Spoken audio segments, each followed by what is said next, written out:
Bonjour à toutes et à tous, c'est Zachary, expert Photoshop et je suis très heureux de vous retrouver aujourd'hui pour vous montrer comment faire un effet caoutchouc sur n'importe lequel de vos éléments sur Photoshop, comme vous pouvez le voir actuellement derrière moi à l'écran. Alors si vous souhaitez télécharger ce pack de 3 effets caoutchouc, eh bien le lien est dans la description, vous pouvez cliquer dessus et vous allez tomber sur cette page-là. Et pour 6 $ américains, donc à peu près 5,30 €, vous allez pouvoir télécharger, acheter ce plugin. Alors moi je l'ai déjà fait et on se retrouve sur Photoshop où une fois le plugin téléchargé, il suffit de cliquer dessus et ça va automatiquement l'intégrer à Photoshop en cliquant sur les différents fichiers. Ensuite, on se retrouve ici et ce qu'on va faire, c'est qu'on va tester deux choses, le texte et l'importation d'un logo pour le transformer en caoutchouc. Ici, je vais écrire ABCDEFG pour l'exemple, on va faire quelque chose de rapide. La couleur, c'est pas important. La police, on peut sélectionner celle qu'on veut. Puis ensuite, on fait Window Actions. Et ici, on a le répertoire qui est Rubber Action. Je clique dessus, j'ouvre avec la flèche et je peux sélectionner un des 3 effets, Big, Small et Double. Je choisis Small pour l'exemple, j'appuie sur Play. Et là, on va me demander plusieurs fois des couleurs différentes. Donc je choisis par exemple noir. Ici, je vais choisir, on va dire, un vert, un certain vert comme ça. Ok, très bien.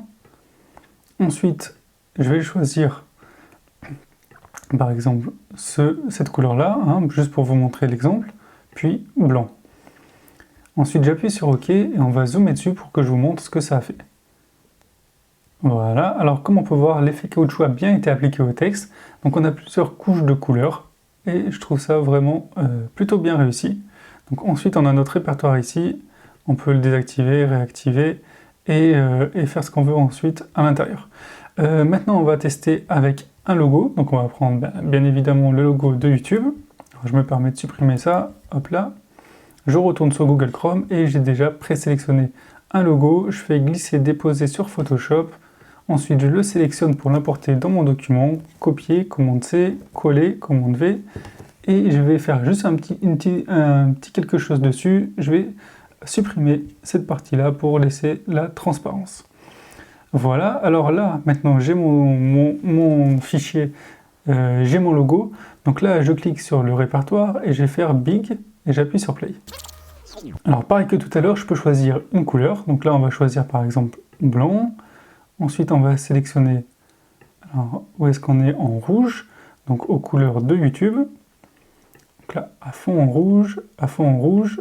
Et là, voilà, ça c'est à peu près aux couleurs de YouTube. Et ensuite, on va sélectionner du blanc. Et pour terminer, on va faire ça en noir comme ça. J'appuie sur OK, encore OK, et on va zoomer dessus pour voir le fameux résultat caoutchouc qui s'applique au logo. Ça rend vraiment pas mal.